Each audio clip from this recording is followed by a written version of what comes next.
other shows we have for you to enjoy at myclassicradio.net.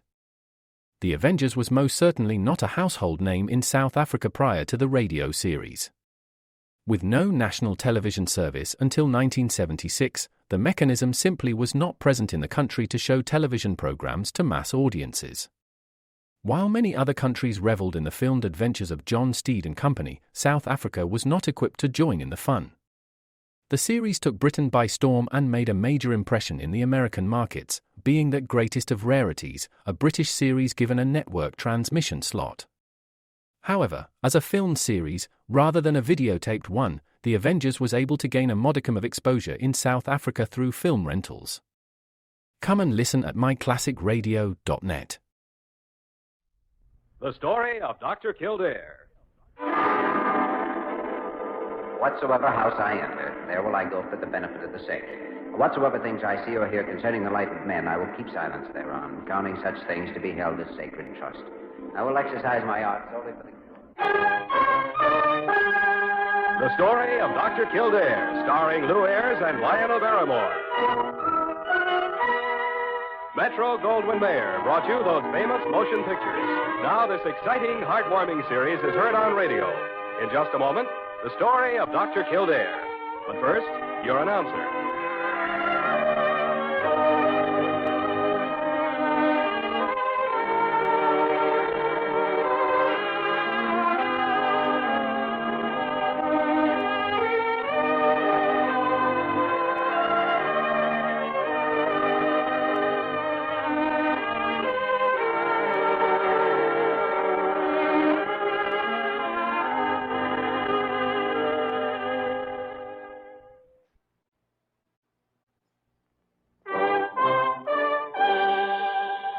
The story of Dr. Kildare, starring Lou Ayres as Dr. Kildare and Lionel Barrymore as Dr. Gillespie.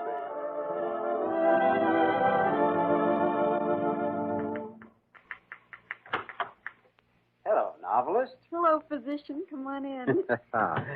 Thought you might be too busy to see a tired old doctor this morning. How's the book, Amy? Still going to the Emerson Publishing House, chapter by chapter. Oh, I'll be looking forward to reading it and saying I knew her when. If it's published. Well, I'm not dreaming any wild dreams about myself as a writer, but at least somebody's reading my stuff, and that means an awful lot. Oh, I'm sure it does, Amy. And I'm all for you. But now that I know the state of the novel, how about the novelist? Me? Oh, I'm fine. Outside of a pair of broken legs, nothing really. It's just these pulleys and weights that stretch me out like Monday's washing that bother me so much. Well, that traction apparatus has kept your legs straight and normal through it all. I know. I'm trying to use a typewriter with all this paraphernalia. I feel like a boom on a loading dock. I've got some good news for you, then. No more traction from now on. We're going to have you taken down later on this morning. Oh, Dr. Kildare, you really mean that? I do. I'm putting you in physiotherapy right away. Pretty soon wheelchair, then crutches. And after that? Graduation day. Your own 2 feet, Amy. And I live happy and successful ever after? Ever after. Because you're the best patient I ever had. No, it's because you're the best doctor I ever had. Oh. Or maybe old Ironjaw's the best doctor. Ironjaw Gillespie, Yeah, huh? I think he's the best. Oh, what about Paul Campbell? He's sort of a doctor, a specialist in matters of your heart, isn't he? You'll never be a writer, physician. And Paul won't be a doctor. But he's certainly done his part in helping you recover, Amy. I might never have known Paul. Really, if we hadn't been in that accident together.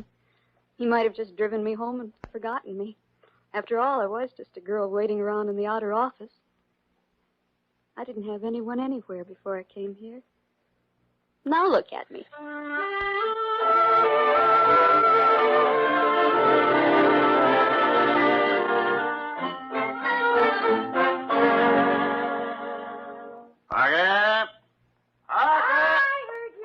Gillespie, I heard you. You don't have to yell at me. I was born with ears. If the truth were known, you appeared on a stump one day and were hatched out by the sun. Why, never in all my life. You certainly never. Where's Dr. Kildare? Across the hall, waiting for you in the x-ray room as planned. As planned? As planned. You said you'd meet him there at 2:30. Well, then why didn't you say so? I just did say so. And I have one more thing to say Gillespie. I was definitely born at St. Mary's Hospital, Hackensack, New Jersey, November 14th, 1902. 1902. 1902. You mean 1802? Probably aboard Columbus's flagship. Dr. Gillespie? Jimmy, I'm sorry I kept you waiting. What are these? X-rays on Amy Dickens. Oh, yeah. Well, mending process seems to be advancing nicely. I'd like to have her in a wheelchair by the end of the week, if possible. Aren't you rushing things a bit, Jimmy? I don't think so. She's in a fine state of mind, eager to get on her feet again. Probably to get married. Yeah, I suppose so. Paul Campbell, of course. Of course. Who else comes to see her every day? Jimmy, I've been meaning to speak with you about that. Oh? I know Amy Dickens is your patient, and... Hello. Anybody here? Oh, Paul, Hi, Paul. Come in, boy. Come in. We were just talking about you. How are you, Dr. Gillespie? Hey. Dr. Kildare? Fine, Paul. How's Amy? Dr. Gillespie and I have just been going over her x-rays. She's making wonderful progress. We've taken her off traction. Really coming along fine. That's good news. Anything that makes her well.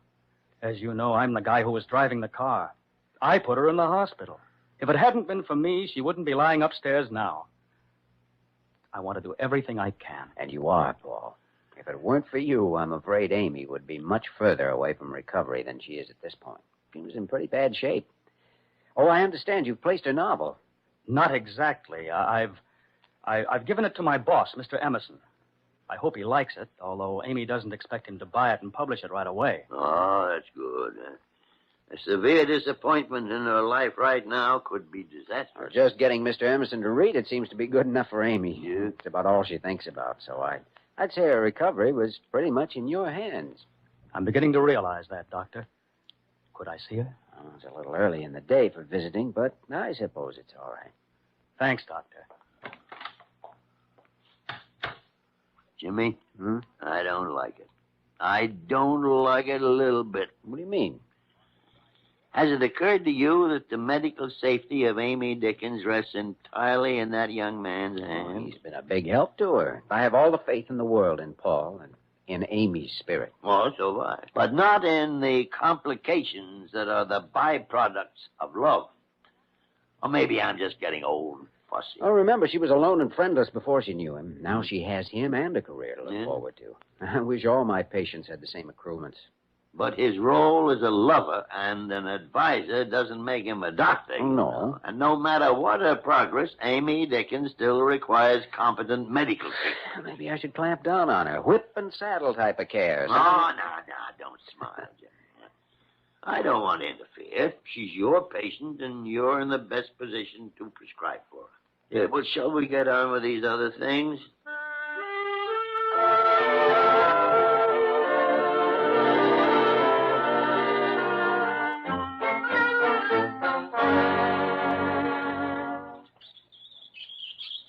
Well, I think the ride's over for today, Amy. Here we are, back in your room, safe and sound. How do you feel? Just a little dizzy. Well, you can't expect anything different your first time in a wheelchair. After all, you've been flat on your back for a long time. I certainly don't want to be this weak when I'm downtown talking to Mr. Emerson. After all, what would he think? Hey, whoa, slow down there. What? Oh, what do you mean when you're downtown talking to Mr. Emerson? Oh, well, you do have a special ambulance for wheelchair patients, and I thought I could sort of go out for a drive one of these days and and sort of drop in and talk to your publisher? That's exactly it. I see. So what is all this? Oh, Dr. Gillespie, I had a letter from Floyd Emerson today, and he says he likes what he's seen of my novel, and he wants to discuss it with me as soon as I'm out of the hospital. But that won't be for months. Dr. Kildare, please.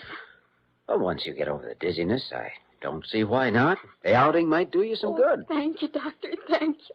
This means everything to me. All right, but right now, young lady, rest.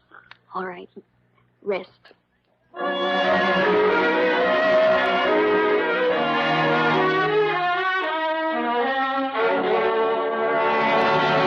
Dr. Gillespie, Dr. Kildare. Oh, I'm glad I found you both together. All right, Paul. Amy just told me you're letting her go downtown in a special ambulance next Yeah, week. that's right. She's going to call on you and Mr. Emerson. You knew he wrote her about her book. Doctor, don't let her do it. Oh, it's medically feasible. She'll be all right. You see, even Dr. Gillespie admits that. I know, but... Okay. What is it, Paul? There's something wrong. Well? Even if she goes down to Mr. Emerson's office, she can't see him. What? I work in his office, and I can't even see him. Paul, what are you trying to say? Well, Mr. Emerson didn't write Amy that letter. Hmm? I wrote it, and I signed his name. Mr. Emerson's never seen any of her work. You mean you've been lying to that girl all these months? I wanted to do everything, anything I could to help her get on her feet. But do you realize what you've done? Instead of encouraging her all this time, you've been misleading her. About the book, yes, but not about myself. I love her very much. I thought I'd be able to get the book in Emerson's hands before Amy got out of the hospital. But I can't even get to him now. Oh, I'm a heel of the first water.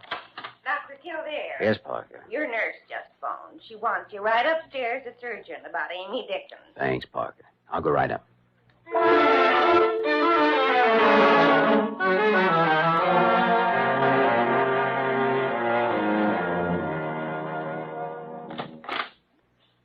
Hello, novelist.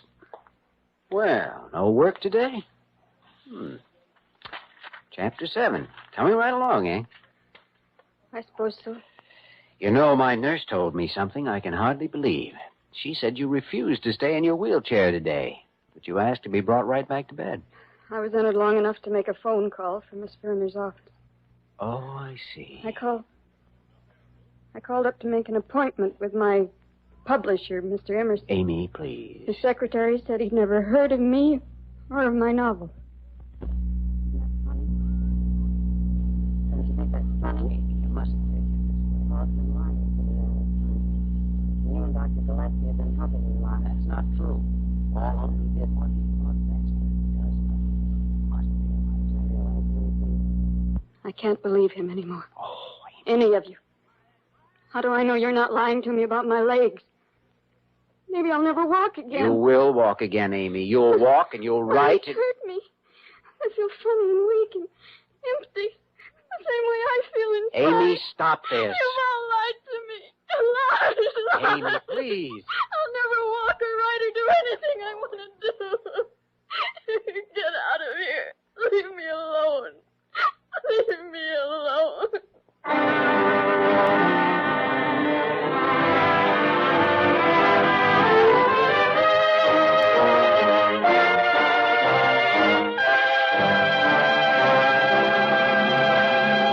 We return to the story of Dr. Kildare in just a moment.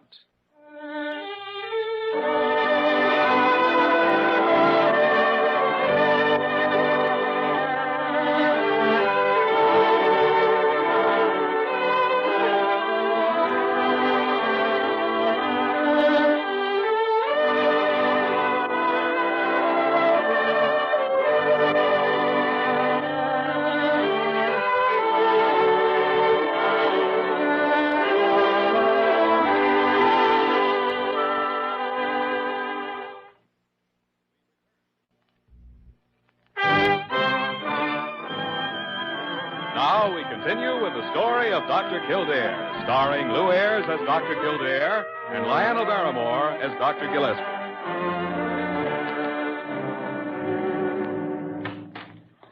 Oh, excuse me, Dr. Gillespie. I didn't know you were busy. Come in, Jimmy. Come in. Turn on the lights, please. I was just trying to get a sharper focus on this X-ray light. But I've seen all I need to see. Amy Dickens, eh? Yeah.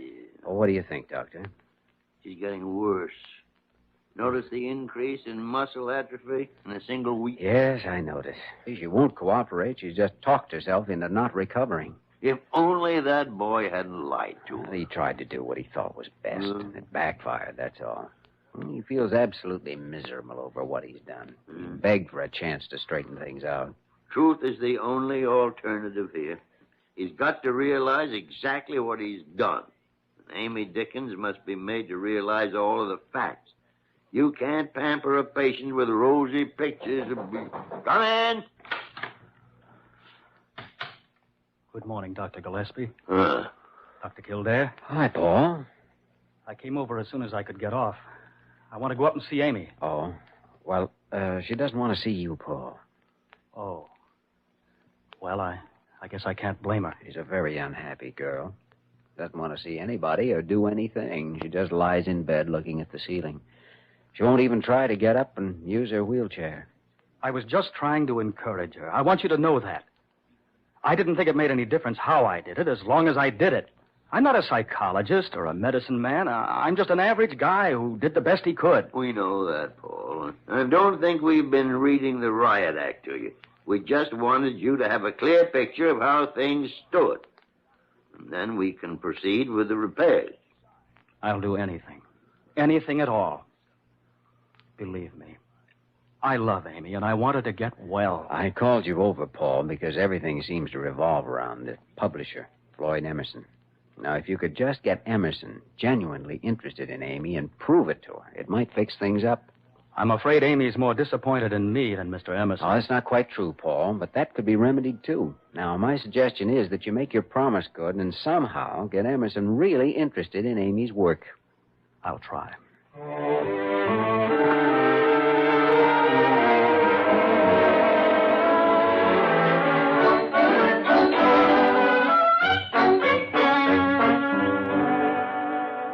Parker, where's my stethoscope? Why, Dr. Gillespie, you're getting so old you can't see. It's hanging around your neck. Huh? Oh, yes, so it is. That's right. Yeah. Light's kind of bad in here. Light? Huh. You ask me, you're about ready for retirement. Retirement? Why, you old crone, I'll be practicing medicine years after you entered the old lady's home.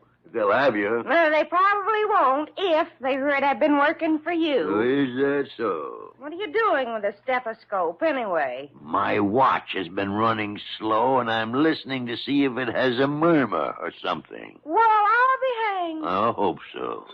I'll get it, Parker. I'll get it. You can go. Dr. Gillespie speaking. Doctor, this is Paul Campbell. Oh, well, Paul. How'd you make out? Terrible. I couldn't get an appointment with Mr. Emerson, so I tried to force my way into his office. And guess what? What? I was fired. No. Yes, Mr. Emerson and his secretary got real mad. I was thrown out and paid off so fast I didn't even get Amy's manuscript back. It's still with Mr. Emerson's secretary. And the building police have orders not to let me in again. This sounds unusually grim. I've messed things up again, Doctor. Well, for the time being, just sit tight and wait until you hear from Dr. Kildare or myself. Gee, but I'm out of a job, and I've lost Amy. Oh, I know, son. I know. But maybe it can be straightened out yet. I'll call you later. Goodbye. Jimmy. Oh, Jimmy. I'm glad you came in. I just talked to Paul Campbell. Oh, what'd he say? Oh, it wasn't good. Just for trying to get in to see the great Mr. Emerson, he was fired. Fired? Must be a strange man. Yeah. Well, I won't take this sitting down. What are you going to do now? Going downtown and see Emerson myself. What are you going to try and prove? Just trying to prove that people are human and have feelings and care about their fellow men. I never doubted it for a minute, Jimmy. I want to go with you.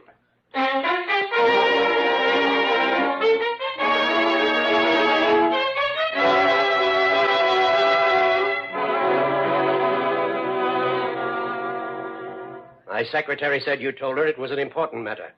You perhaps have a medical book you're interested in publishing. Well, this company publishes only fiction titles. No, Mr. Emerson. We didn't come here with a medical book for you to publish. No? No, to put it quickly, we came to talk about a patient of ours named Amy Dickens. Oh, that. I'm sorry. There's nothing I can do. This is not a college for would-be writers. And the effrontery of that girl to use the name Dickens. Well, this is an unusual medical case, and we thought that if we explained Look, it to you... I have already fired one man because of it. And I intend to take up no more of my time worrying about it. Good day, gentlemen. Mr. Emerson, just one word, please. Our schedule is as busy as yours, and we have a young girl who's eager and rich in promise, and we took the time to come down and talk to you about her. Didn't seem to be an unnecessary strain on anybody's time, but perhaps my sense of values is distorted or something. Perhaps if I were more like you, I'd be more successful, whatever that is. But I'd trade a bestseller any day for the warm love of a human being I respect. Shall we go, Dr. Gillespie? Not before I say this. Emerson, if you ever get ill, don't show up at Blair General Hospital, or I'm likely to cut all the meanness out of you, and your life wouldn't be worth living. Come on, Jimmy. I can't wait to get out of here.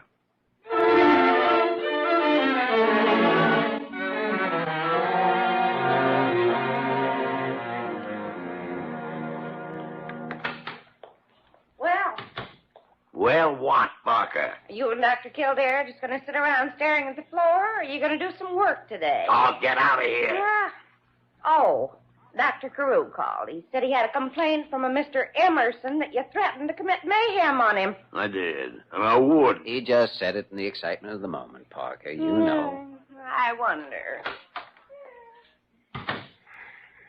Well, Doctor, I guess we'd better do it. That's the only thing left to do. Nothing's worked so far. Just go up to her and tell her what she's in for and what she can do for herself without anyone's help, and let her take it from there. I suppose so. Hope it does. Dr. Gillespie, there's a man outside. I tried to tell him you were out. Yeah, but he's right here. Hello, Doctor. Well, if it isn't the publishing tycoon. Don't tell me you're sick and need an operation, Mr. Emerson. It just so happens I have some time. I deserved it, Dr. Gillespie. It took a while to sink in.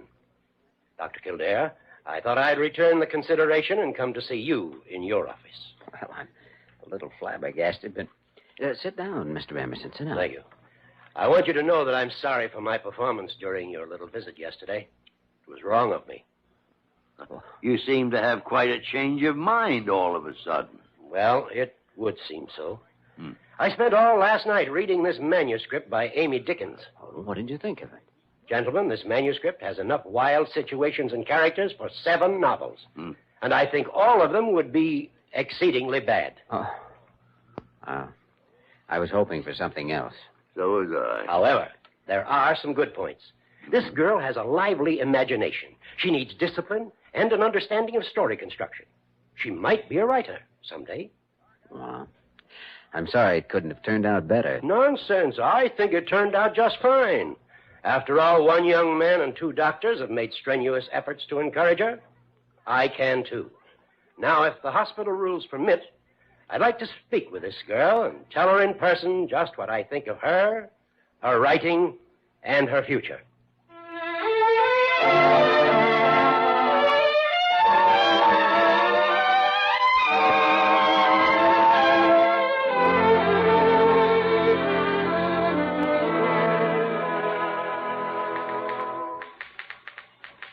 Hello, novelist. Oh, Dr. Kildare, you startled me. Hello, physician. Starting a new chapter? No, just doing some writing exercises. How do you like this? I've been in my wheelchair 5 hours 5 today. hours? I think that's swell, Amy. Yeah, I've never felt better in my life. Imagine Mr. Emerson taking Paul back into the office and then offering me a job as a reader when I get out of here. He's really a generous man. Oh, well, it won't be a big job, but it will give me a chance to learn. I'm sure you'll do very well when you start back on your novel. Oh, no, I'm going to throw that away. What? Wasn't very good, really. But I got a great plot for a new one. Oh, tell me about that. Well, it's all about a girl, see, Yeah? in a hospital who wants to be a writer. Uh-huh. And there's a boy who wants to help her, but the boy's so darn much in love with her that he lies to her.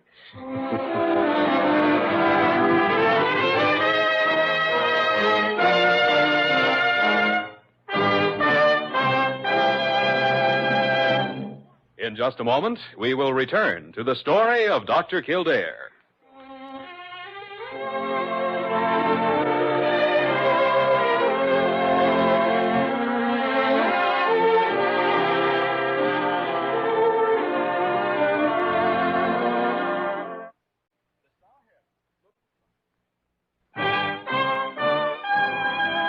And now, once again, the story of Dr. Kildare, starring Lou Ayres as Dr. Kildare and Lionel Barrymore as Dr. Gillespie. Here you are, Dr. Gillespie, your stomach pills. Stomach pills?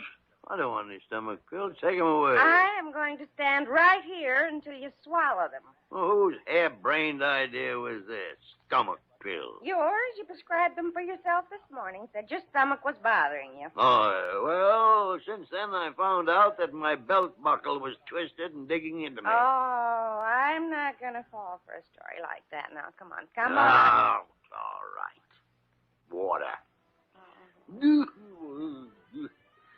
Ooh, what awful tasting. Oh, stop being a baby. I've watched you give out thousands of these.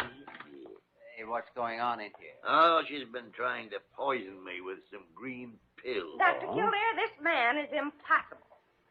Do you know what I found him doing today? I couldn't imagine. Reading a book called The Last of the Great Hussies. You should see the cover.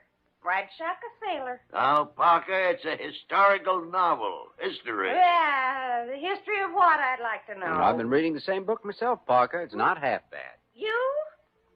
Well, I've heard everything. This is no place for a woman with any breeding. Poor Parker. Oh, I just came from Amy Dickens' room. Ah, what a grand girl she is. Oh, I know. So much courage, good humor, and charm.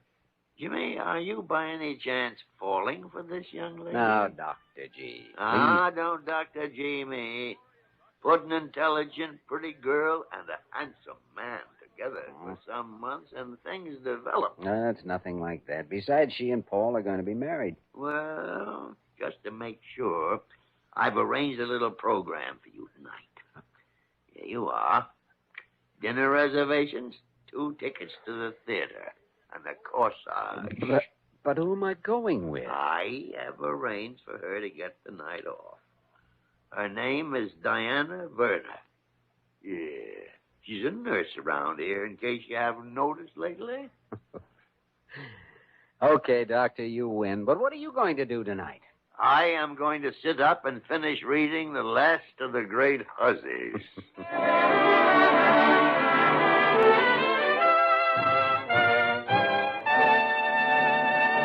You have just heard the story of Dr. Kildare, starring Lou Ayres and Lionel Barrymore. This program was written by John Michael Hayes and E. Jack Newman and directed by Joe Bigelow. Original music was composed and conducted by Walter Schumann. Supporting cast included Virginia Gregg, William Bakewell, Peggy Weber, and Earl Ross. Dick Joy speaking.